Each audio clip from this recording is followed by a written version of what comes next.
The rain wasn't just wet. It was cold. A deep, invasive cold that seeped into my bones. It slicked my gray hair to my scalp and ran in rivulets down my cheeks, mixing with the tears I no longer tried to hold back. Across the street, the house glowed with a warm, buttery light. My son's house. Laughter, faint and muffled by the glass and the drumming of the rain, drifted out. It sounded like a party. It was a party. My granddaughter's 8th birthday party. I clutched the small, slightly damp box in my hands. Inside was a silver locket, the one I had worn on my wedding day, the one I had promised Lily when she was old enough. I had imagined placing it around her small neck, her bright eyes looking up at me, a mirror of my own from a lifetime ago. The front door opened, a rectangle of brilliant light cutting through the gloom. A silhouette stood there for a moment. Then the door slammed shut with a final, echoing thud.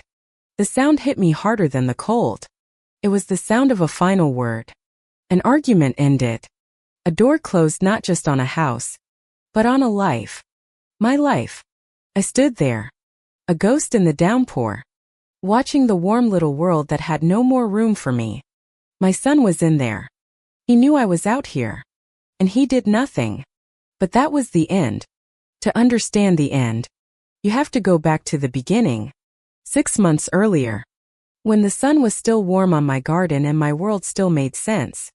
My home in Maple Creek, Ohio, wasn't just a house. It was a memory box. Every creak of the floorboards was a whisper from my late husband, Frank. He had built the bookshelves in the living room with his own hands, his knuckles always skinned, a smudge of wood stain always on his cheek. I could still smell the faint, sweet scent of his pipe tobacco clinging to the curtains in his study, even though it had been 5 years since he'd sat in his worn leather armchair. We had measured our son David's height on the kitchen door frame, a ladder of pencil marks climbing higher and higher, a testament to a childhood that had vanished in the blink of an eye. My life was quiet, but it was full.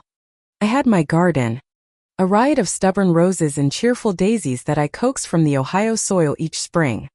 I volunteered 3 days a week at the town library, the scent of old paper and binding glue a comfort to my soul. I knew the names of the regulars, the students who came for quiet study, the young mothers looking for picture books. It was a simple, predictable rhythm, and I loved it. The true center of my universe, however, was David, and through him, my 7-year-old granddaughter, Lily. My heart ached with a fierce, protective love for that little girl, with her father's thoughtful eyes and her own bright, curious spirit. My son was a good man, a successful architect, married to a polished, ambitious woman named Jessica. They lived in a modern, sprawling house on the other side of town, the kind you see in magazines, with white walls and sharp angles and not a single thing out of place. It was a world away from my cozy, cluttered home. I lived for their Sunday visits. The moment their car pulled into my driveway, I'd feel a thrill of anticipation. Lily would burst out of the car and run into my arms, her small body warm and smelling of sunshine and bubble gum. David would follow, giving me a hug that always felt a little too brief, a little too rushed. "Hi, Mom. How've you been?" Jessica would emerge last, a vision of tailored slacks and perfect hair, a polite smile fixed on her face. "Helen, you shouldn't have gone to any trouble," she'd say, even though I'd only set out some lemonade and cookies. That particular Sunday in May started like any other. Lily was showing me a drawing she'd made at school, a colorful swirl of a princess and a dragon. I was telling her the story of the locket I was wearing, the very one I now held in the rain. "When you're a big girl, Grandma will give it to you," I said. And she beamed. David was watching us, a soft, nostalgic smile on his face. But Jessica's eyes were darting around my living room, and I saw her gaze linger on a water ring on the coffee table, a stack of old magazines, the faded floral pattern of the sofa. I'd seen that look before. It was a look of assessment, of judgment. After Lily had run outside to chase a butterfly, Jessica sat down opposite me, her posture perfect. "Helen," she began, her voice smooth as silk. "David and I have been talking." I felt a small, nervous flutter in my stomach. It was the tone she used before suggesting I get a more modern haircut or that I should really replace my old, reliable sedan. "We've been worried about you," she continued, glancing at David for support. He nodded, his expression shifting from soft to serious. "All alone in this big house. The upkeep, the stairs. It's a lot for one person." "Oh, I manage just fine," I said quickly. "Mrs. Gable from next door helps with the heavy lifting, and I enjoy puttering around." "Of course you do," Jessica said, her smile never wavering. "You're amazing. But we think we have a better solution. A wonderful one. Actually." David leaned forward, taking my hand. His was warm and strong. "Mom, we've just finished the addition on our house. We designed a beautiful in-law suite. It has its own entrance, a small kitchen, a living room. It's completely private. But you'd be right there with us." "With Lily," Jessica added, her voice dropping to a conspiratorial whisper. "Imagine being able to see her every single day. No more driving across town. You could have breakfast with her. Read her a story before bed." The words were a lure, a sweet, irresistible bait. The image of it bloomed in my mind. Lily's bright face every morning, her small hand in mine on the way to the school bus. The loneliness that sometimes crept in during the long evenings would vanish. But this house.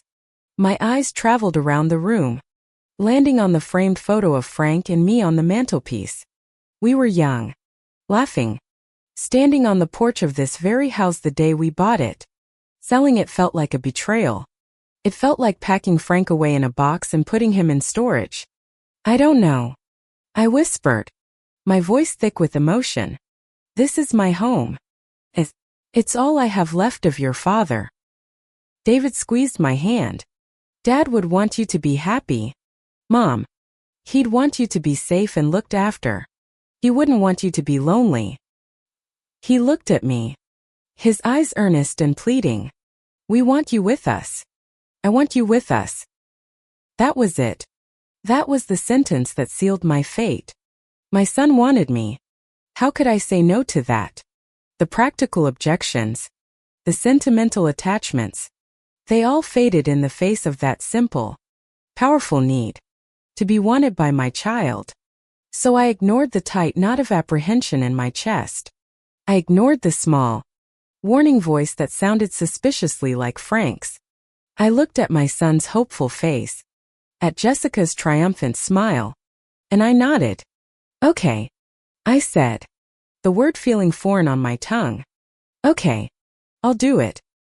The weeks that followed were a blur of packing boxes and painful decisions. Every object I touched held a story. The chipped teacup Frank had bought me at a flea market. The worn copy of Goodnight Moon I had read to David 1,000 times. Sorting through a lifetime of memories felt like peeling off layers of my own skin. Jessica tried to help, which mostly consisted of pointing at my cherished belongings and calling them clutter. "You won't need this old thing in the new place, Helen. Everything is brand new and built in," she'd say cheerfully, gesturing to my sturdy oak dining table. She hired an estate sale company that descended on my home like vultures, tagging and pricing the fragments of my life. David was mostly absent during this process, buried in a big project at work. When he was home, he'd avoid the rooms filled with boxes, his discomfort palpable. "It's for the best, Mom," he'd say, patting my shoulder before disappearing into his home office. I told myself he was just busy. I told myself it was hard for him, too.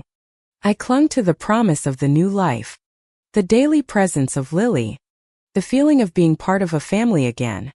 The day I handed over the keys to the realtor, I took one last walk through the empty rooms.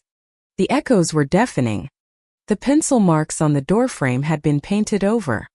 The scent of Frank's pipe tobacco was gone, replaced by the sterile smell of cleaning chemicals. The house was no longer a memory box. It was just a hollow, empty shell. I cried all the way to David and Jessica's house. But as I pulled into their pristine driveway, I saw Lily waiting on the steps, her face pressed against the glass of the front door. She burst out and ran to my car as soon as I stopped. "Grandma, you're here. You're going to live with us forever," she shouted, her voice pure joy.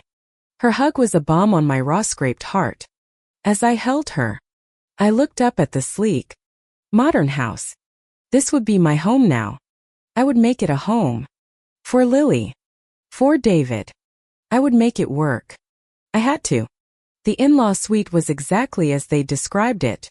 Immaculate, modern, and utterly soulless. The walls were a sterile shade of gray. The furniture was minimalist and uncomfortable.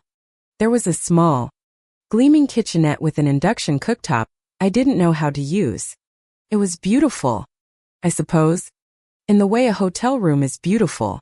It was a space designed for a person, but it had no personality. It had no history. It had no soul. Jessica had already taken the liberty of unpacking the few boxes of personal items I'd brought. My family photos were arranged in sterile, modern frames on a floating shelf. My favorite reading lamp was nowhere to be seen.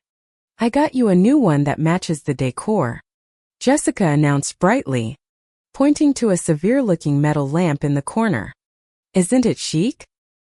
"It's lovely," I lied, my heart sinking. I felt a rising sense of panic. This wasn't my space. It was just a corner of their space, decorated according to their rules. Now, we do have a few little house rules, just to make sure everything runs smoothly, Jessica said, switching to her businesslike tone. "We're very structured here, especially for Lily's sake. Breakfast is at 7:30 sharp. No snacks in the living room. The sofa is Italian leather. And we try to keep television noise to a minimum in the evenings, as it can be disruptive." She handed me a laminated sheet of paper, a schedule. It detailed everything from mealtimes to approved snack list, for Lily to quiet hours. I stared at it, feeling like a new employee on my first day of a job I never applied for. I looked for David, hoping for a reassuring glance, a wink that said, "Don't mind her. She's just being Jessica." But he was busy helping Lily with her new Lego set on the floor. His back to me.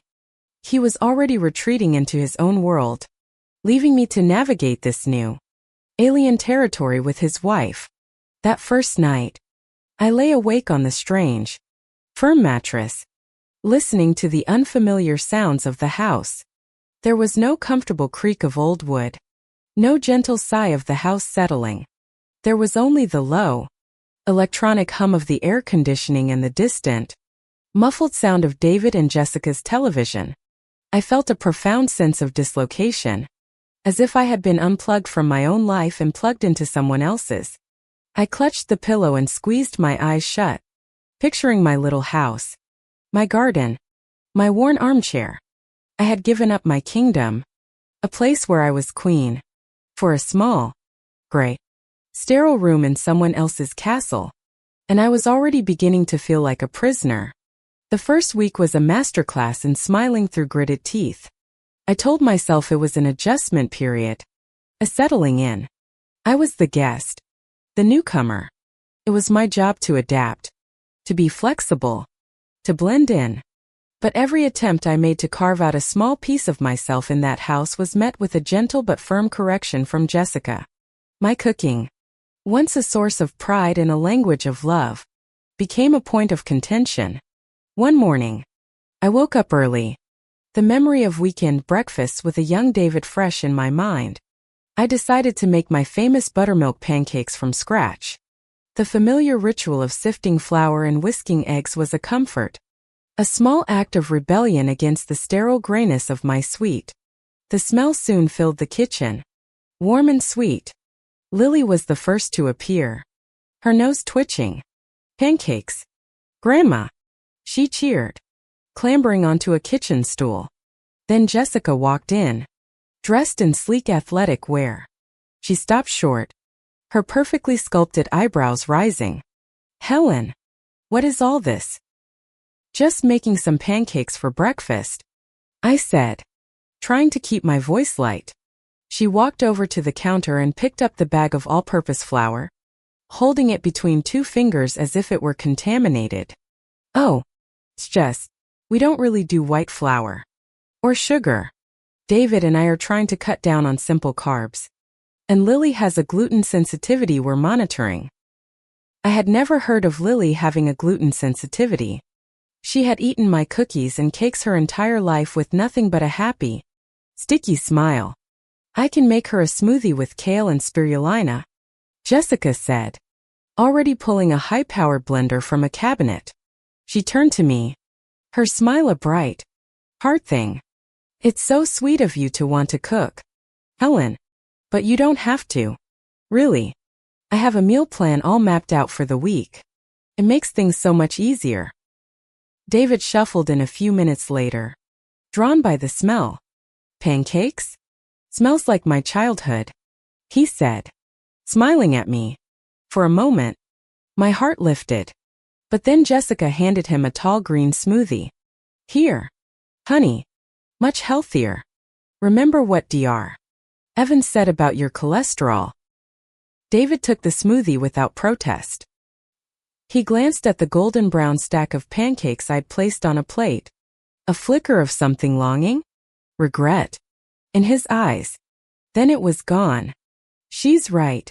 Mom, we've got to be careful." He took a loud slurp of his green drink. I quietly scraped the rest of the pancakes into the compost bin Jessica had pointed out to me. Lily, seeing the pancakes disappear, looked like she was about to cry. But a sharp glance from her mother had her sipping her own small green smoothie in silence. I felt a chill that had nothing to do with the morning air. I wasn't just being corrected. I was being erased. My traditions, the very flavors of my family's history, were being systematically replaced. The battle for Lily's time was more subtle, but far more painful. Our afternoons together had been my anchor. We had our rituals. We'd read from the worn, beloved copy of The Velveteen Rabbit that had once been David's. We'd work on a puzzle together on the floor of my suite. Simple things. One afternoon, as I was reaching for the book, Jessica swept in. "Lily, sweetie, look, a surprise." She held up a tablet, its screen glowing. "It's loaded with neurolinguistic programming games to enhance cognitive development." Lily, like any 7-year-old, was mesmerized by the flashing lights and sounds. She dropped the puzzle piece she was holding and scrambled over to her mother. I watched as Jessica showed her how to trace letters on the screen. "Isn't this better than dusty old books, sweetie?" Jessica said, not looking at me. The Velveteen Rabbit felt heavy in my hands. It wasn't just a book. It was a legacy. It was about things becoming real through love. A lesson I felt was being actively untaught in this house. I quietly placed the book back on my shelf. Lily didn't notice. She was already lost in the glowing world of her new device. Her brow furrowed in concentration. I had been replaced by an app. I tried to talk to David. I waited until a Thursday evening when Jessica was at a real estate awards dinner. I found him in his home office, staring intently at a blueprint on his large computer screen. The lines on the screen were as clean and sharp as the rest of his house. "David?" I said softly from the doorway. He looked up, startled. "Oh, hey, Mom. I'm just trying to finish this design." The message was clear. "I'm busy. I'll only take a minute," I said, stepping inside. I sat in the single, uncomfortable chair opposite his desk. "I wanted to talk to you about how things are going." He leaned back, rubbing his eyes. The picture of a tired, overworked husband. "Is everything okay? Is the suite comfortable?" "The suite is fine. It's not that." I took a deep breath. "David, I feel like I feel like I'm always in the way. Like I'm doing everything wrong.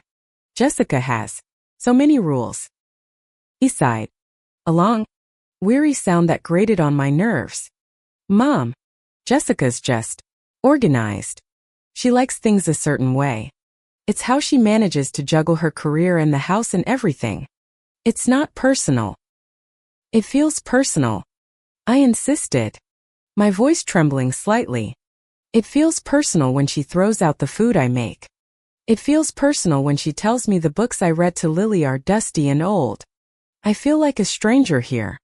I sold my home to be with you, to be with my family, but I've never felt more alone. He stared at his computer screen, refusing to meet my eyes. His fingers tapped a restless rhythm on his desk. I think you're being a little oversensitive, he said finally, his voice flat. It's a big change for all of us. You just need to give it time. Try to see things from her perspective. She's just trying to build a perfect home for us. Perfect home. The words hung in the air between us, cold and sharp. A perfect home where my pancakes were poison, my books were relics, and my presence was a problem to be managed. His refusal to acknowledge my feelings, to offer even a shred of validation, was worse than any of Jessica's rules. It was a dismissal. He wasn't just being a silent son. He was actively taking her side, telling me my pain wasn't real. I see, I said, my voice barely a whisper. I stood up. The beautiful, minimalist office suddenly felt like a cage. I'm sorry to have bothered you. He didn't answer. He just kept staring at the clean, perfect lines on his screen. I walked back to my suite, the short journey down the hall feeling like miles. I closed my door and the lock clicked into place with a soft, final sound. The sound of a boundary being drawn. I looked around the gray room, at the chic, uncomfortable furniture and the sterile photos in their matching frames. There was no warmth here. There was no love. There was only the quiet, humming efficiency of Jessica's perfect home. I had made a terrible mistake. I had traded a life of my own making, a life filled with the messy, imperfect love of memory, for this sterile, regulated existence where I was expected to be grateful for a room to sleep in. From my window, I could see a corner of the backyard. It wasn't a garden. Not really. It was what landscape architects called hardscaping. A patio of gray slate. A few perfectly placed ornamental grasses that swayed stiffly in the breeze. And a water feature that trickled with a monotonous, programmed sound. There were no riotous roses. No cheerful daisies. There was no life. Only design. It was a perfect metaphor for my new reality. I had thought I was moving in with my family, but I had merely been acquired. A new piece of furniture to be placed in a designated spot, to be dusted and managed and kept in line. And my son, the boy whose childhood heights were still etched into a doorframe in my memory, was the architect of it all. He stood by, silent and compliant, while his wife slowly, methodically, dismantled my very sense of self. The hope I had clung to so desperately was gone, replaced by a cold, hard certainty. I did not belong here. I was not wanted. I was a problem. TTC. Act 2 Part 1. The days bled into one another, each one a pale copy of the last, distinguished only by the subtle ways Jessica found to tighten her grip. The laminated schedule was no longer just a suggestion. It was scripture. My life became a series of managed appointments. Helen, Lily has her ballet recital practice at 4 p.m., so I'll need you to have her snack ready by 3:45. The approved list is on the fridge. Or, Helen, the cleaning service comes on Tuesdays at 10 a.m.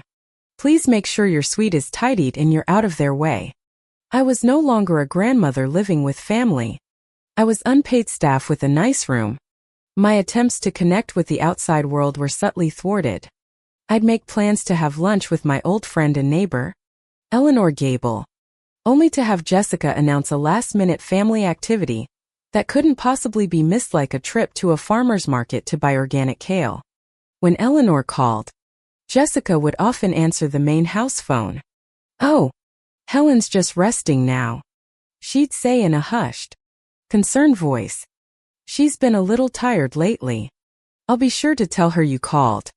Sometimes, the messages never reached me. I felt myself shrinking, my world contracting to the four gray walls of my suite. My confidence, which had been built over 70 years of a capable, independent life, was eroding with every passing day. I started to second-guess everything. Was I walking too loudly? Was the volume on my small television too high? Did I use the wrong cleaning spray on the granite countertop? I was living in a constant state of low-grade anxiety, always waiting for the next gentle, smiling correction. David remained a ghost in his own home. He left for work before I woke up and came home long after Lily was in bed. He barricaded himself in his office, the glow of his computer screen a fortress wall. Our interactions were reduced to brief, hollow exchanges in the hallway. "Everything okay, Mom?" he'd ask, his eyes already looking past me toward the stairs. "I'm fine, dear," I would lie, because the one time I had tried to tell him the truth, he had told me I was the problem. I wouldn't make that mistake again. I saw the dark circles under his eyes, the tension in his jaw. He was unhappy. I knew it. But his unhappiness was a private country to which I was denied a visa. He had chosen his side, and it wasn't mine. He was preserving a fragile, artificial peace with his wife at the cost of his mother's spirit. The love I had for Lily became a fraught, precious thing. Our time together was a secret garden I tended under the constant threat of an invasive weed. Jessica had decreed that all activities should be enriching and educational. Puzzles were good. Reading was acceptable, as long as it was from a pre-approved list of modern, socially conscious children's literature. The old, beloved fairy tales were deemed problematic. But sometimes, I could steal a few moments of pure, uncomplicated joy. One rainy Tuesday afternoon, Jessica was stuck in a meeting, and I had Lily all to myself. The house was quiet, forgetting the rules. We made a batch of my chewy oatmeal raisin cookie as me clutter, baking supplies I'd hidden in the back of my pantry. We sat on the floor of my suite, eating the warm cookies and telling silly stories. Lily's laughter was a sound I had been starved for. It was a brief, sunlit clearing in a dense, dark forest. It was in the middle of this stolen happiness that the ground gave way beneath me. The turning point, the moment the quiet, simmering war turned into an open declaration of hostilities, wasn't about a grand betrayal. It was about a glass of juice. A few days later, Jessica had to go out for a last-minute showing. Just for an hour, she'd said, her eyes scanning the immaculate living room as if looking for potential threats. "Lily can have one of her approved snacks. And please, Helen, keep her in the playroom. I just had the living room professionally cleaned." The living room was Jessica's temple. The centerpiece was a sprawling, low-profile sofa, upholstered in a stark, unforgiving shade of white leather. It had been imported from Italy, a fact Jessica mentioned frequently. It was less a piece of furniture and more a statement of wealth and taste. No one ever truly sat on it. We perched on its edge, terrified of leaving a mark. I settled Lily in the playroom with her Legos, but she was restless. "I'm thirsty, Grandma," she whined after a few minutes. I went to the kitchen and poured her a small glass of grape juice. It was on the approved list. My mistake was in a moment of weakness. Lily begged to watch a cartoon, and the only large television was in the living room. "Just for a little bit, Grandma, please. We'll be so careful." I looked at her pleading face, and I gave in. What harm could it do? We sat on the floor, a safe distance from the sacred sofa. But children are creatures of pure physics. They are entropy in motion. In the middle of a fit of giggles over a cartoon cat, Lily's arm flailed, and the glass of purple juice went flying. Didn't just spill. It arced through the air in a perfect, horrifying trajectory, landing directly in the center of a pristine white cushion. The silence that followed was absolute. We both stared at the stain. It was a deep, vibrant, violent purple, sinking instantly into the porous leather. It looked like a wound. My heart hammered against my ribs. I grabbed a cloth from the kitchen and dabbed at it frantically. But it was no use. I was only smearing the purple, making the stain larger, angrier. Lily, seeing the look on my face, burst into tears. And that's when the front door opened. Jessica strode in, holding her car keys. My showing was canceled. Can you believe that? She stopped mid-sentence. Her eyes locked on the scene, me on my knees, scrubbing uselessly at her prized sofa. Her daughter sobbing beside the evidence of our crime. For a second, there was no expression on her face at all. It was a blank, terrifying calm. Then, her features tightened into a mask of pure fury. She didn't raise her voice. She spoke in a low, seething tone that was far more frightening than any shout. What did you do? It was an accident. I stammered, my hands trembling. Lily just knocked it over. I was trying to clean it. Get away from it. She hissed. You're making it worse. You are always making things worse. She ignored Lily completely, her venom directed solely at me. I give you one simple instruction. 1. Keep her out of this room. Is that so difficult to understand? Or is your memory finally going? Helen, is that the problem? You can't remember a simple rule? The cruelty of the words took my breath away.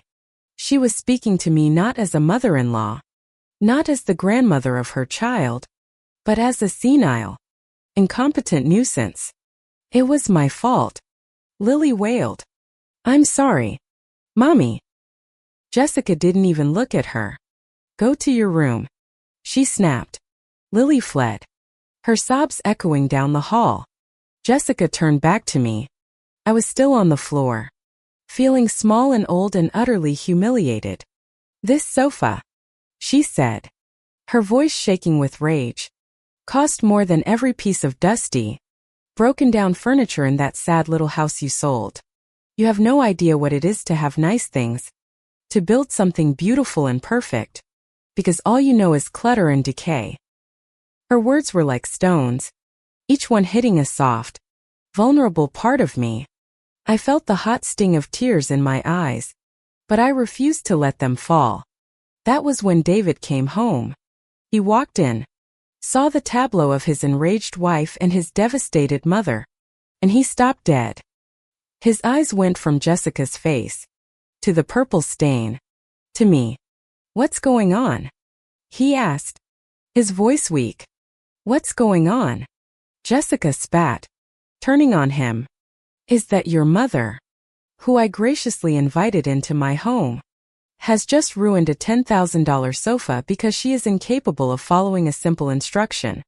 What's going on is that I cannot leave this house for 1 hour without something being destroyed. This was it. This was the moment.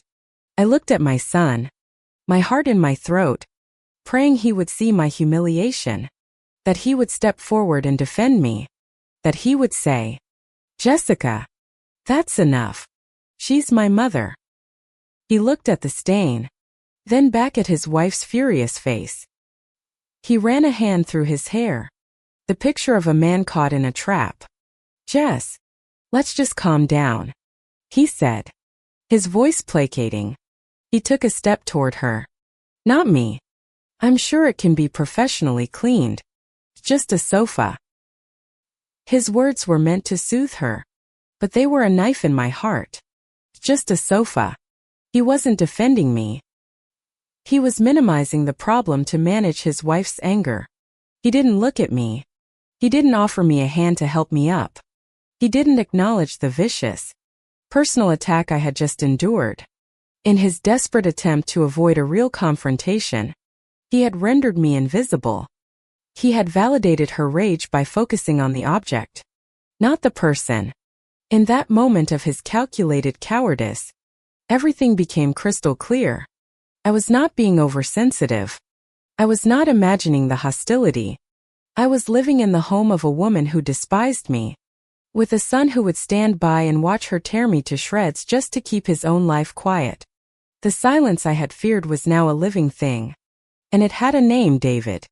I slowly got to my feet, my old bones aching with a weariness that went far beyond my years. I looked at my son, who still wouldn't meet my gaze, and at his wife, who was watching me with triumphant, hateful eyes. I didn't say a word. There was nothing left to say. I turned and walked back to my gray room, the door closing behind me with a quiet click. I had not just lost a home. I had lost a son. He was right there, breathing in the same air. But he was gone. And I knew, with a certainty that chilled me to my very soul, that things were about to get much, much worse. The aftermath of the sofa incident was a thick, suffocating silence. The air in the house grew heavy, charged with unspoken resentments. Jessica no longer bothered with the pretense of politeness. Her smiles were gone, replaced by thin, hard lines. She spoke to me only when absolutely necessary, in clipped, efficient sentences. Dinner is ready. Lily has a dentist appointment at 3. The plumber is coming tomorrow morning. I was a piece of the household infrastructure. Function, not a person. David, for his part, perfected the art of avoidance. He found new reasons to work late, new projects that required weekend hours. When he was home, he moved through the house like a wraith, his footsteps quiet, his gaze fixed on the floor or his phone. He built a wall of silence around himself, and on the other side of it, I ceased to exist. He didn't ask if I was okay. He never mentioned the incident again. His cowardice had hardened into a permanent state of being. He had chosen peace at any price, and the price was me. My isolation became absolute. Jessica began a quiet, systematic campaign to sever my last remaining tie, my relationship with Lily. She would enroll Lily in new after-school activities that coincided with the times I used to spend with her. She'd arrange playdates that lasted all afternoon. When Lily was home, Jessica would hover, a sentinel guarding her child from my influence. Lily, Sweetie, let's play with your new STEM kit, she'd say, steering her away from my suite where Lily was headed with a picture book. Grandma is probably very tired and needs her rest. She began to speak about me to David as if I weren't there, her voice just loud enough for me to overhear from my room. I'm so worried about your mother, David. Her memory seems to be getting worse. She left the back door unlocked again yesterday. It was a lie. I had checked the door myself before going to bed. And she gave Lily a cookie with peanuts in it. You know we're watching for allergies. Another lie. I hadn't given Lily a cookie in weeks. She was painting a picture of me for him. A dotty, irresponsible old woman who was a liability to their perfect family. She was building a case, brick by brick. And David, in his silent complicity, was letting her. He would just grunt in response, or say, "Okay, Jess, I'll talk to her," which he never did. Each lie she told that he failed to question was another betrayal, another shovelful of earth on the grave of our relationship. I felt a profound, chilling loneliness that was worse than any I had known living by myself. It was the loneliness of being invisible to the people you love most. I would sit in my gray room and listen to the sounds of the family Lily's laughter, Jessica's sharp commands, the low murmur of the television, and feel like a ghost haunting the edges of their lives. My only solace was Eleanor Gable, my old neighbor. I started taking walks in the mornings, just to get out of the house, and I made sure my route took me past my old street.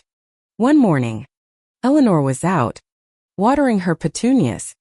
Her face lit up when she saw me. "Helen, my goodness, it's been too long. I've called and called." It's been an adjustment, I said. The understatement of the century. She looked at me closely, her kind eyes full of concern. She saw what my own son refused to see. She saw the new lines around my mouth, the dimming of the light in my eyes.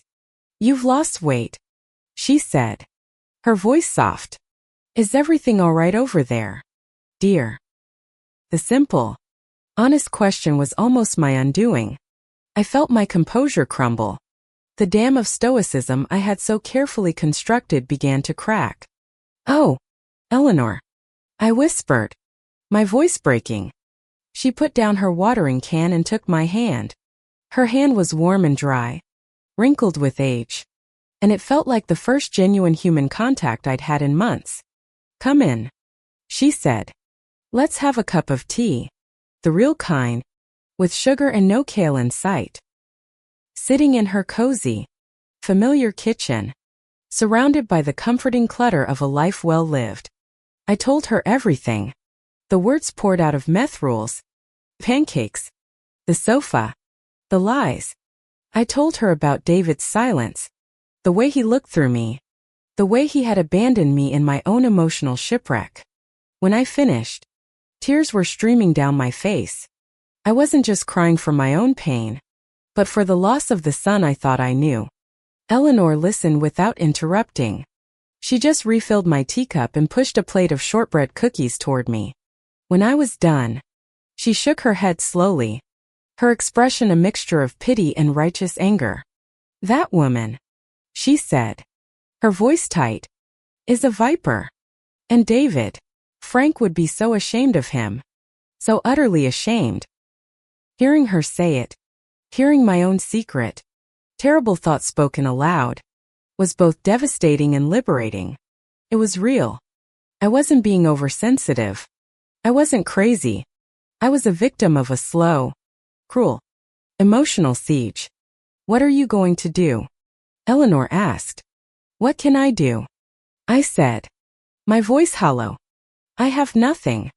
I sold my house. My savings are mostly gone from life. I have nowhere to go. There's always a place to go, she said firmly. You're a survivor, Helen. You survived losing Frank. You can survive this. Her words planted a tiny seed of strength in the barren soil of my despair. It was a fragile, tender shoot, but it was there. For the first time in months, I felt a flicker of the old Helen, the capable woman who had managed a household, raised a son, and navigated a life with grace and resilience. But that flicker was almost immediately extinguished when I returned to the house. The atmosphere was even colder than when I had left. Jessica was on the phone in the kitchen, her back to me, but I heard my name. No, I completely understand, she was saying, her voice dripping with false sympathy. It's a huge liability. We're exploring all our options. We just want what's best for her. Of course. Place with professional care. My blood ran cold. A place with professional care. An old folks' home. A nursing home. She was planning to have me put away. I backed away silently, my heart pounding in my ears. I retreated to my suite, my mind reeling. This was her endgame. It wasn't enough to isolate me, to humiliate me. She wanted me gone. Out of sight. Out of mind. My existence reduced to a monthly check written to a facility. The final piece of the puzzle, the thing that would lead to the story's real end, began with a birthday. Lily's 8th birthday. For weeks, it was all she could talk about. Jessica was planning a huge party.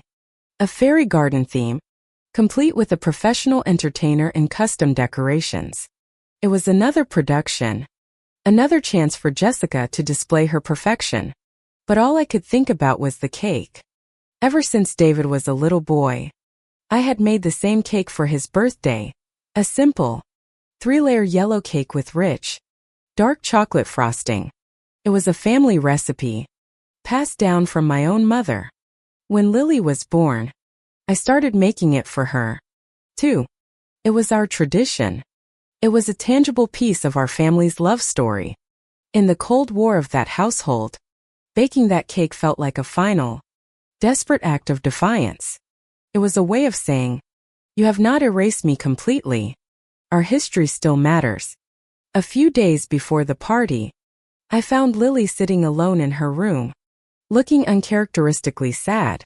"What's wrong, sweetie?" I asked, sitting on the edge of her bed.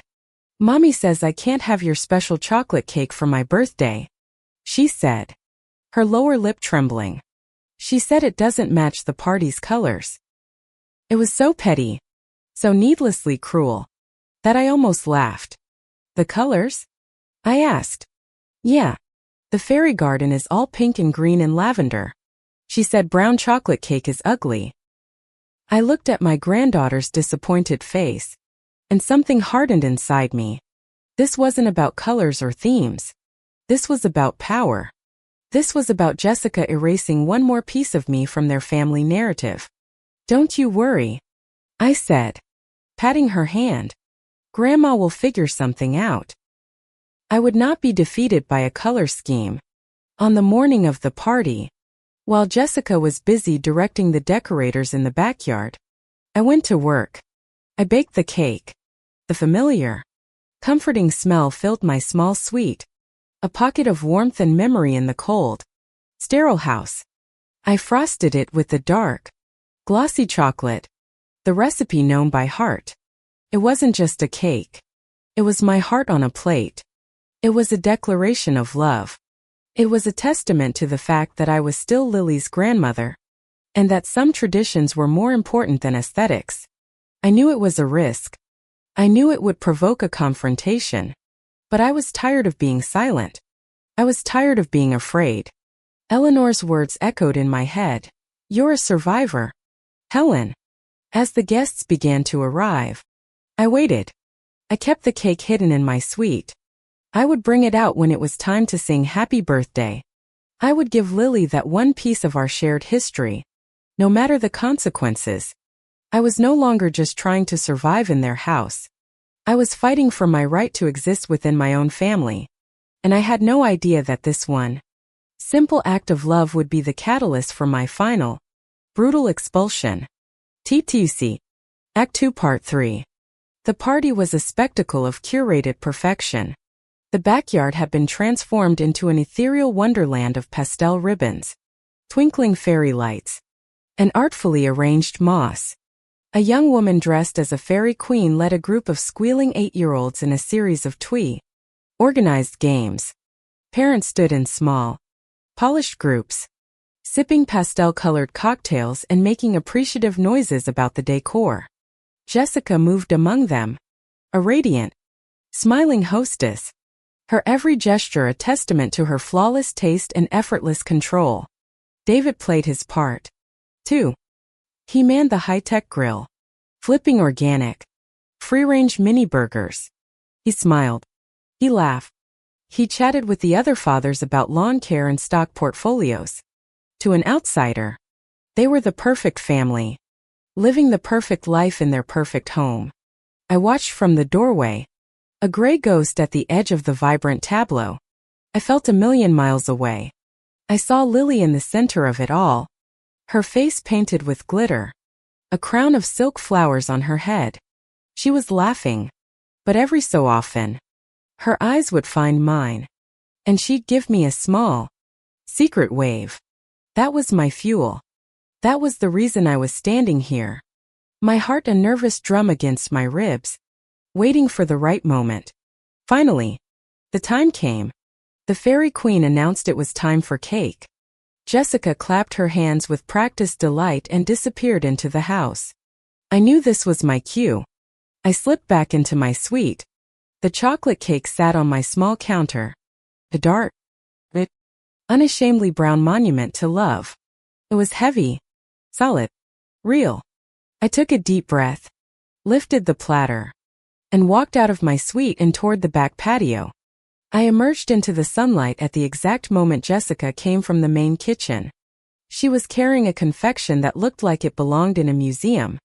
It was a 3-tiered masterpiece of pastel pinks and greens, adorned with delicate, edible flowers and a shimmering fairy figurine on top. It was breathtaking. It was perfect. And it was completely devoid of warmth or history. Our eyes met across the patio. For a moment, the world seemed to slow down. The laughter of the children, the murmur of the adults, it all faded into a low hum. It was a standoff. Me, with my humble, homemade offering of love, and her, with her professionally crafted symbol of status. She set her cake down on the main table with a sharp, deliberate click. Then she walked toward me. She didn't hurry. Her steps were slow, measured, and full of menace. The smile on her face had vanished, replaced by an icy calm. "What do you think you're doing?"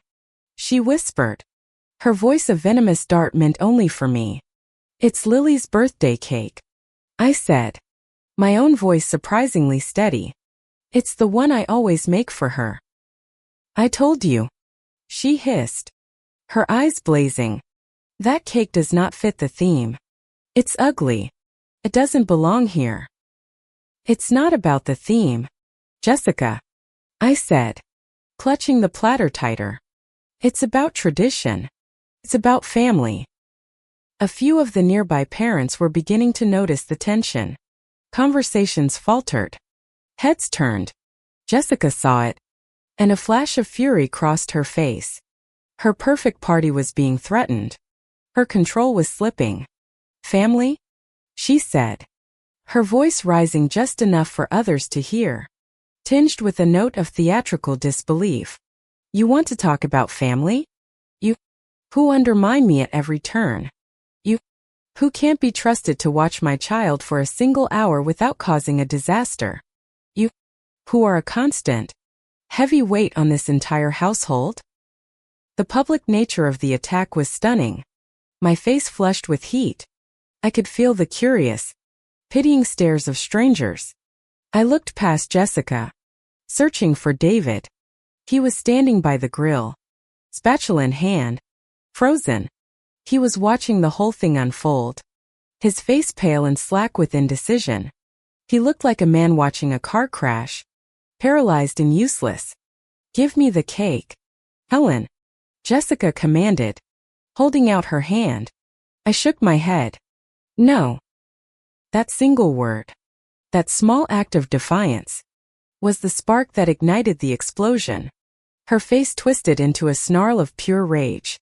She took 2 quick steps forward and, before I could react, she snatched the platter from my hands. The weight of it surprised her, and it tilted precariously.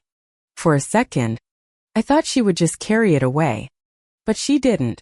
With a sharp, deliberate movement, she turned and strode over to the large, open garbage can that had been set out for party refuse. And without a moment's hesitation, she appended the platter. My cake, me mother's recipe, David's childhood. Lily's tradition slid off the plate and landed in the bin with a soft, sickening thud. Sat there, on top of used paper plates and discarded napkins, its dark chocolate frosting suddenly looking like mud. A collective gasp went through the party guests. Everything stopped. The children fell silent. The fairy queen looked horrified. I stared at the garbage can, unable to process what had just happened. It was so gratuitously cruel, so deeply symbolic. She hadn't just thrown away a cake. She had thrown away my love, my history, my worth. She had thrown me in the garbage in front of the whole world. I felt a surge of anger so pure and hot it burned away my fear. I turned to her. "How could you?" I said, my voice shaking with a rage I hadn't felt in decades. "How dare you? How dare I?" She shrieked, all pretense of control gone. "This is my party. This is my house. And you are ruining it. You ruin everything with your dusty, old-fashioned, sentimental nonsense. I am sick of it. I am sick of you." Then came the words that would echo in my head forever. "Get out," she screamed, her face contorted. "Get out of my house. Now." The world narrowed to that one horrific command. I stood, trembling, my empty hands still shaped as if they were holding the platter. And then I did the only thing I could do. I looked at my son. He was still standing there, by the grill. He hadn't moved a muscle. His face was ashen. His eyes were wide with a terror that was entirely self-serving. He was not looking at the cake in the trash. He was not looking at his wife's hysterical rage. He was looking at me. My eyes begged him. Say something. Please. Stop this. I am your mother. Say something. We were locked in that gaze for an eternity that was probably only 3 seconds long. I saw the struggle in his eyes. I saw the flicker of shame, the glint of filial duty warring with his deep-seated fear of his wife. I saw him open his mouth, as if to speak, and then he closed it. He dropped his gaze to the ground.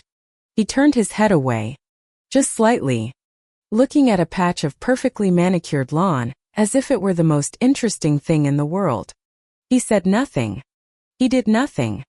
He just stood there and let it happen. The silence from him was louder than Jessica's screams. It was a gunshot in the quiet of my heart. It was a final, irrevocable verdict. He had made his choice. In the ultimate test, when I was being humiliated and cast out, my son, my only child, the boy I had raised and loved and sacrificed for, turned his back. The strength that had surged through me moments before vanished, leaving behind a cold, hollow emptiness. The stares of the guests, Jessica's furious panting, the sight of the cake in the bin, it all blurred into a gray fog of pain. I didn't cry. I didn't scream. I was beyond that. A part of me had just died, right there on the pristine patio stones, and there were no tears left for it. I turned around, without another word, and walked back into the house. I walked through the living room, past the white sofa, and down the hall to my gray suite. My legs felt like lead, but they moved with a strange, numb purpose. I had been given an order. I had been thrown out, and my son had watched it happen. There was nothing left to do but obey. Inside the sterile quiet of my suite, the world tilted on its axis. The shock was a physical thing, a cold wave that washed over me, leaving my limbs feeling heavy and disconnected. My hands were trembling, not with rage anymore, but with a deep, seismic shock. I looked around the room, the minimalist lamp, the matching photo frames, the gray walls, and I saw it for what it was. A waiting room. A place I had been temporarily stored until my presence became too inconvenient. I could still hear the faint, awkward murmurings from the backyard. The party was dying. I imagined the hasty goodbyes, the parents gathering their children, eager to escape the suffocating cloud of domestic ugliness they had just witnessed. I imagined Jessica trying to salvage the situation, her smile brittle, her voice strained. I imagined David, still standing by the grill, a statue of cowardice. I didn't have a plan. My mind was a blizzard of pain and humiliation. All I knew was that I could not spend another second in that house. Jessica's order to get out wasn't a threat anymore. It was a lifeline. It was the only possible path forward. Mechanically, I pulled my old suitcase from the top of the closet, the one I had arrived with, full of hope. The latches clicked open with a sound that seemed to echo in the silent room. What do you pack when your life has just been detonated? I didn't take the chic, modern clothes Jessica had helped me buy. I took the old, comfortable things she had deemed frumpy. My worn cardigan, my sensible shoes. I bypassed the sterile frames on the wall and went to the drawer where I had hidden the real photographs, the ones with curled edges and faded colors. A picture of Frank and me on our honeymoon. A picture of David as a gap-toothed 7-year-old, proudly holding up a string of fish. I tucked them into my handbag as if they were precious jewels. My hands moved automatically, but my mind was replaying that moment on the patio, over and over again. The sight of the cake in the trash, Jessica's contorted face, and David's, the way he turned away. That was the image that burned behind my eyes. It wasn't Jessica's cruelty that had broken me. I had come to expect that. It was David's silence. His utter, absolute abdication.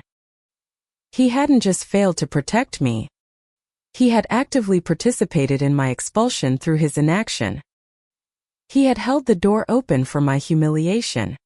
I found the small, velvet box containing the silver locket I had wanted to give Lily. My fingers fumbled with the clasp. I opened it and looked at the delicate, tarnished silver. A gift I would never get to give. A promise I would never get to fulfill. I snapped the box shut and put it in my handbag with the photos. I didn't have much. My life had been condensed into a few boxes when I moved. Most of my possessions had been sold off, deemed clutter. I had my clothes, few books, my personal documents, and the contents of my handbag.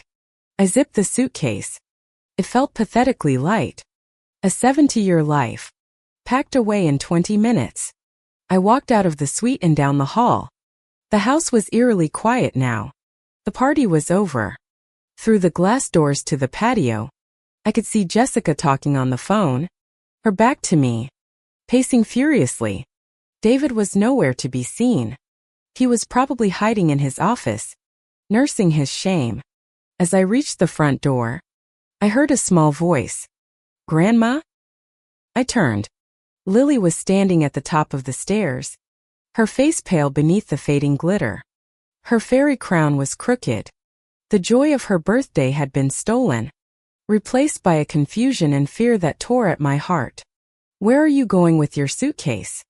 she asked, her voice small and trembling. I looked at my granddaughter, and for the first time since walking back inside, I felt the sting of tears. This was the true victim in all of this. This innocent child, caught in the crossfire of adult pathologies. What could I say? Your mother threw me out? Your father let her? I couldn't burden her with that ugly truth, so I gave her a version of it she could understand. "I'm going to stay at a friend's house for a little while, Sweetie," I said, my voice thick. "But, you live here now," she said, her brow furrowed. "You live with us forever. You promised." "I know, my love." I walked to the bottom of the stairs and looked up at her. "But sometimes, grown-up plans change. But I will always, always love you. Don't you ever forget that." Tears began to roll down her cheeks. "I don't want you to go," she whispered. My heart shattered into a million tiny pieces. This was the goodbye that mattered. This was the unbearable part. I wanted to run up the stairs and hold her, to tell her everything would be okay. But I knew it wouldn't be. And I knew that if Jessica found us, she would only make the scene uglier. "Be a good girl for your mom and dad," I said, the words tasting like ash in my mouth. "I love you, Lilybug." I turned and walked out the front door before she could say another word, before my own resolve crumbled completely. I didn't want my last image of her to be of her crying on the stairs, alone. The evening air was cool on my hot face. The sun was setting, painting the sky in lurid shades of orange and purple. The street was quiet, the neighbors' houses glowing with peaceful, domestic light. It felt like a different planet from the one I had just left. I didn't have my car. I had sold it when I moved, at Jessica's insistence that it was an unnecessary expense. I started walking, pulling my small suitcase behind me. The wheels rattled on the perfect pavement of the suburban street. I had no destination. I had my phone and my wallet, but my mind was blank. Where does a 70-year-old woman with a single suitcase go at dusk? There was only one person I could think of. One place I might be welcome. Eleanor. It was a long walk. Over 2 miles. My arm ached from pulling the suitcase. My feet, in their sensible but not meant for hiking shoes, began to hurt. Each step was a small, painful reminder of my new reality. I was homeless. I was cast out. I was alone. By the time I turned onto my old street, darkness had fallen. The streetlights cast long, lonely shadows. The houses were familiar, but they looked different now. viewed from the perspective of an exile. When I saw my old house, a fresh wave of grief washed over me. A new family's car was in the driveway. Lights were on in the living room where Frank and I had spent so many nights. It was a life that was no longer mine. A door I could no longer open. I finally reached Eleanor's house. Her porch light was on, a welcoming beacon in the gloom. I stood on her doorstep for a long moment, my suitcase beside me like a stray dog. I was filled with a profound sense of shame. I had failed. My grand experiment in family life had ended in utter disaster. I raised my trembling hand and rang the doorbell. A few moments later, the door opened. Eleanor stood there in her dressing gown, a book in her hand. Her face registered surprise, then deep, immediate concern as she took in my appearance, my disheveled state, my tear-streaked face, the suitcase standing by my side. She didn't ask what happened. She didn't need to. She just opened the door wider. "Oh, Helen," she said, her voice full of a compassion that I had been starved for. "You poor, dear thing. Come in. Come inside right now." I stepped across her threshold, and as the door closed behind me, shutting out the cold night and the world that had rejected me, I finally let go. A ragged sob tore through me, a sound of such utter desolation that it scared me. I collapsed against the door frame, the suitcase falling over with a clatter, and I wept. I wept for my lost home, for my lost son, for my lost life. I wept until there were no tears left to cry, only the dry, rasping ache of a heart that had been irrevocably broken. Eleanor's home wrapped around me like a warm blanket. It was the antithesis of David and Jessica's house. Cluttered, cozy, and full of character. Every surface held a story, a collection of mismatched teacups, stacks of well-read books, photos of children and grandchildren spilling from their frames. It smelled of lemon polish and old paper and a life lived with open hands.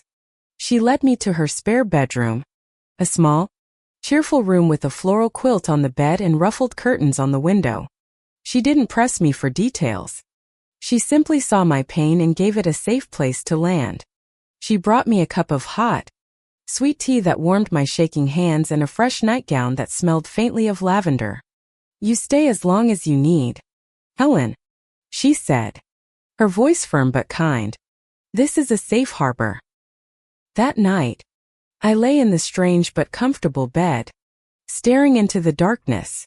Sleep was a distant country I couldn't reach. My mind was a relentless projector, replaying the day's horrors. The cake sliding into the trash, Lily's crying face at the top of the stairs, David's averted eyes. That was the scene that played on a loop, each viewing more painful than the last. His silence wasn't just a failure to act. It was a choice, a deliberate, conscious choice to sacrifice me for his own comfort. He had looked at his mother's raw, public humiliation and his wife's vicious anger, and he had chosen his wife. He had chosen the path of least resistance. The grief was a physical weight on my chest, making it hard to breathe. It was a different kind of grief from when Frank died. That had been a sharp, clean amputation, a pain born of love and loss. This was a messy, festering wound, inflicted by the one person on earth I believed would always be in my corner. This was the grief of betrayal. The next few days passed in a blur of exhaustion and sorrow. I barely left the spare room. Eleanor would bring me toast and tea, which I would pick at without appetite. The shock had given way to a profound, bone-deep weariness. I felt ancient, fragile, and utterly hollowed out. I didn't answer my phone when it rang, knowing it would be David, or worse, Jessica, calling to manage the fallout. I couldn't face them. I couldn't face anyone. My pain began to curdle into something else. A hard, cold anger. Not the hot, flashing rage I'd felt on the patio, but a slow-burning, deep-seated resentment. How dare he? How dare he let this happen? I had poured my life into him. I had rocked him to sleep, bandaged his scraped knees, cheered him on at ball games, supported him through college, and loved him with every fiber of my being. And this was my reward? To be thrown out like garbage while he stood by and watched? The anger was a strange comfort. It was a shield. It was easier to feel angry than to feel the crushing weight of the heartbreak. It gave me a bitter kind of strength. On the third day, Eleanor came into my room and pulled open the curtains, letting the bright morning sunlight stream in. "That's enough of this," she said gently but firmly. "You are not going to let them destroy you, Helen. Frank would never forgive me if I let you wither away in this room." She was right. Hiding in the dark wasn't a solution. It was a surrender. "I don't know what to do, Eleanor," I whispered, my voice rusty from disuse. "I have nothing." "Nonsense," she scoffed. "You have me, and you have yourself. That's more than enough to start with." That afternoon, she helped me make the first, terrifying steps toward rebuilding a life. We sat at her kitchen table with a laptop and a phone. We looked at apartment listings. The prices made my head spin. My savings, which had seemed substantial when I sold my house, had been diminished by helping David with a down payment on this very house years ago. And then the costs of the estate sale and moving. What was left seemed pitifully small. We looked for apartments in safe, quiet buildings, the kind with managers and secure entrances. It was a far cry from the independence of my own home, but it was a start. I found a small, one-bedroom unit in a well-maintained building for seniors called Maplewood Gardens on the other side of town. It was clean, nondescript, and, most importantly, available immediately. The rent was more than I wanted to pay, but I knew I couldn't stay with Eleanor forever. I made the call. The next day, Eleanor drove me to the appointment. Walking through the anonymous hallways of the apartment building felt surreal. The manager, a brisk, businesslike woman, showed me the unit. It was small, with beige walls and a view of the parking lot. It was as soulless as the in-law suite I had just fled, but with one crucial difference. It would be mine. The lock on the door would be mine to turn. The rules would be mine to make. I signed the lease. I wrote a check for the deposit and the first month's rent that made my hand shake. It felt like a massive leap into a terrifying, unknown future. The process of moving was simple and bleak. I had one suitcase and a few bags. Eleanor helped me buy some basic necessities. A new set of sheets, a few towels, a coffee maker. We went to a second-hand store and bought a small table, 2 chairs, a lumpy but clean armchair, and a simple bed frame. My new life was furnished with the cast-offs of other people's lives. The day I moved in, Eleanor helped me set up the bed. When we were done, she gave me a fierce hug. "You call me for anything," she said. "Anything at all. Don't you dare be a stranger." When she left, I stood in the middle of my empty living room. The silence was absolute. It wasn't the peaceful silence of my old house or the hostile silence of David's. It was the sterile, empty silence of a life that had been wiped clean. I had no memories here. No ghosts. No history. I was a blank slate. In the weeks that followed, I built a fortress, not a home. I established a routine that was rigid and predictable, designed to keep the world at bay. I unpacked my few belongings. The photo of Frank and me went on the bedside table. The photo of David as a boy, I put away in a drawer. I couldn't bear to look at it. I started volunteering more hours at the library. It was a refuge. The books didn't judge.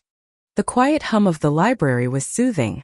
I focused on my tasks for shelving books, helping patrons at the computer with a singular, intense focus that left no room for thought or feeling. My colleagues, kind women who had known me for years, noticed the change in me. They saw the new sadness in my eyes, the way I no longer engaged in easy chit-chat. They gave me a wide, respectful berth. I did not reach out to David. I erased his number from my phone so I wouldn't be tempted in a moment of weakness. He did not have my new address. For all he knew, I had vanished off the face of the earth. The thought gave me a grim, bitter satisfaction. He had made me invisible. So I would grant him his wish. I would become a ghost. My heart hardened. The soft, forgiving woman I had once been was gone, buried under layers of scar tissue. Love, I decided, was a dangerous, foolish investment. It yielded nothing but pain. My love for my son had been the central pillar of my life, and he had demolished it with his silence. I would not make the mistake of building my life around someone else ever again. I lived a small, quiet, self-contained life. I ate my meals alone at my little table. I read books in my lumpy armchair. I watched the cars come and go in the parking lot. I was safe. I was insulated from the pain of betrayal.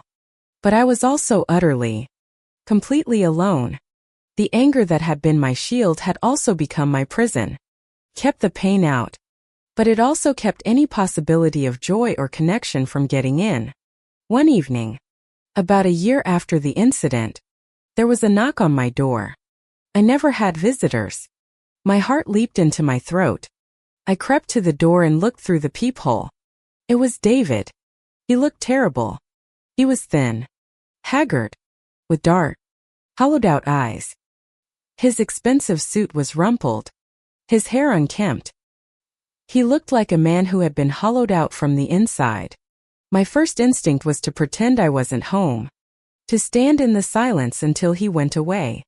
But my feet were frozen to the floor. He knocked again, more tentatively this time. "Mom?"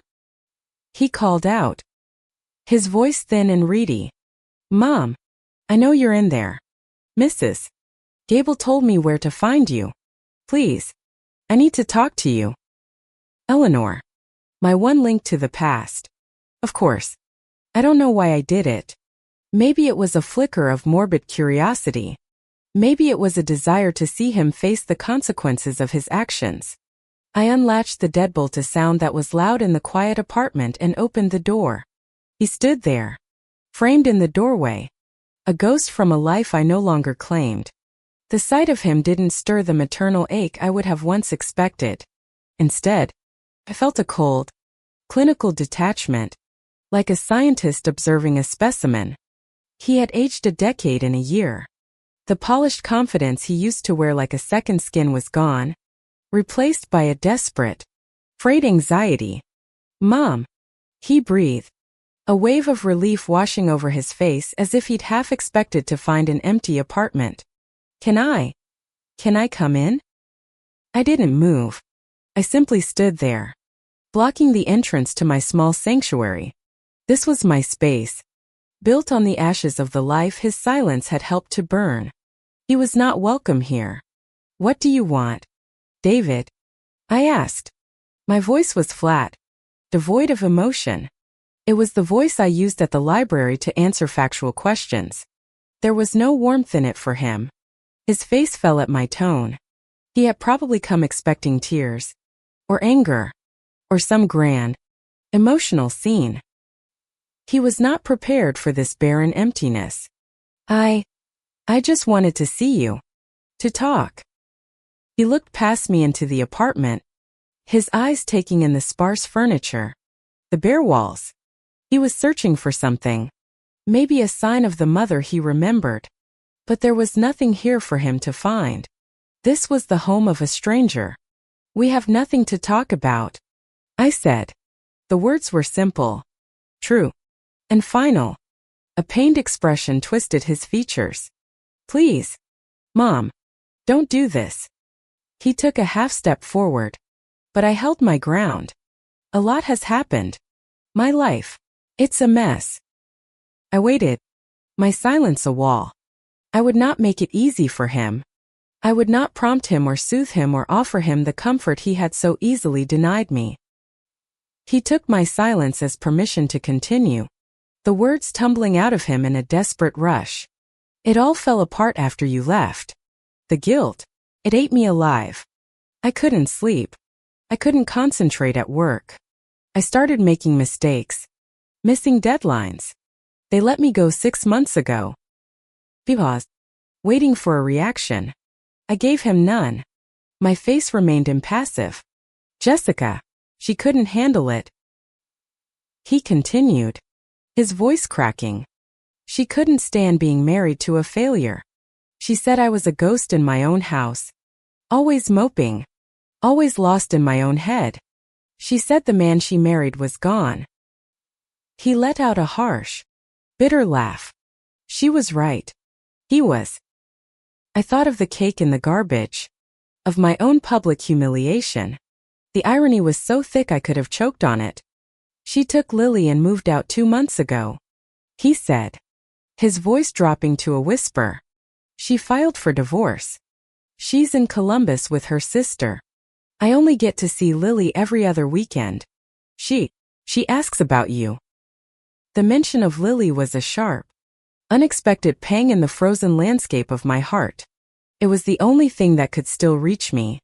I pictured her small, sad face, and for a moment, the fortress around my heart wavered. Then I thought of her at the top of the stairs, crying for me as I walked away, and the wall rebuilt itself, stronger than before. That pain was part of his legacy. I lost everything. Mom, he said, his eyes welling with tears. My job, my house. I had to sell the house. I couldn't afford it. I lost my daughter. I lost my wife. He finally looked me in the eye, his gaze pleading, desperate. And I lost you. I know I lost you that day. I was a coward. I know it. I was so scared of her, of the life we had built falling apart, that I let her destroy the most important thing I had. He was crying freely now, tears tracking down his haggard cheeks. He looked like the little boy who used to come to me with a scraped knee, expecting a kiss and a bandage to make it all better. But the woman who handed out kisses and bandages was gone. He had let her die on that perfect patio, right next to the $10,000 sofa. I'm so sorry, Mom. He sobbed, the words thick and wet. I am so sorry. I was wrong. I was weak. Please, can you forgive me? Please, let me come home. Let me come home. The words hung in the air. He wasn't just asking for forgiveness. He was asking for refuge. He had nowhere else to go. His perfect life had crumbled, and he had come crawling back to the foundation he had allowed to be bulldozed. He was here not out of a noble desire for reconciliation, but out of a desperate, selfish need. I looked at my son, the man-child weeping on my doorstep, and I felt nothing. No pity. No anger. No love. Just a vast, cold emptiness. The space inside me where my love for him used to be was now a dead, silent crater. I took a breath. My voice, when I spoke, was calm and steady. It was the voice of a judge delivering a final sentence. The mother you're looking for, I said, each word clear and precise, died a year ago. She died on the day of her granddaughter's birthday party. You stood there and you watched her die. You let it happen. He flinched as if I had struck him. He shook his head, whispering, No, no. Oh. Yet. I continued, my gaze unwavering. You let your wife throw her heart in the garbage. And then you turned your back on her when she was cast out into the street. That woman is gone. David. The woman who would have welcomed you with open arms. Who would have forgiven you for anything. You let her die. I looked at him. At the wreckage of the man he had become. A direct result of the weakness I now saw had been there all along. I am someone else now. I said. I am the woman who had to learn to survive that death. The woman who had to build a new life. All alone. From the rubble you left behind. And in this new life, there is no room for you. This is my home. Not yours. He stared at me. His mouth agape. His face a mask of disbelief and horror. The finality in my voice. The absolute absence of the maternal love he had taken for granted his entire life was finally hitting him. He was realizing that some things, once broken, can never be repaired. Some betrayals leave a wound so deep it can never be healed. I need you, he whispered. His last, desperate plea. You needed me a year ago, I replied, my voice as cold as the grave. And you were silent. With that, I slowly, deliberately, closed the door in his face. The lock clicked into place with a heavy, final sound. I leaned my forehead against the cool wood of the door. Listening, I could hear a single, ragged sob from the other side. Then the sound of his shuffling footsteps as he walked away. I didn't move for a long time. I stood there, in the quiet of my small, safe apartment, a fortress I had built for one. The victory, if you could call it that, felt hollow. There was no triumph, no satisfaction. There was only the quiet, aching truth. I had survived. I was safe, but I was alone. I walked over to the window and looked out at the parking lot. The sun was setting, just as it had been that day. I was safe from the pain of betrayal, but I was also sealed off from the warmth of love. My son's silence had created a void that could never be filled, and my own survival had required me to build a wall around that void, locking the emptiness inside me forever. The scar of his betrayal would never fade. It was a part of me now, constant, silent reminder of the day my son stood by and said nothing, and in doing so, said everything.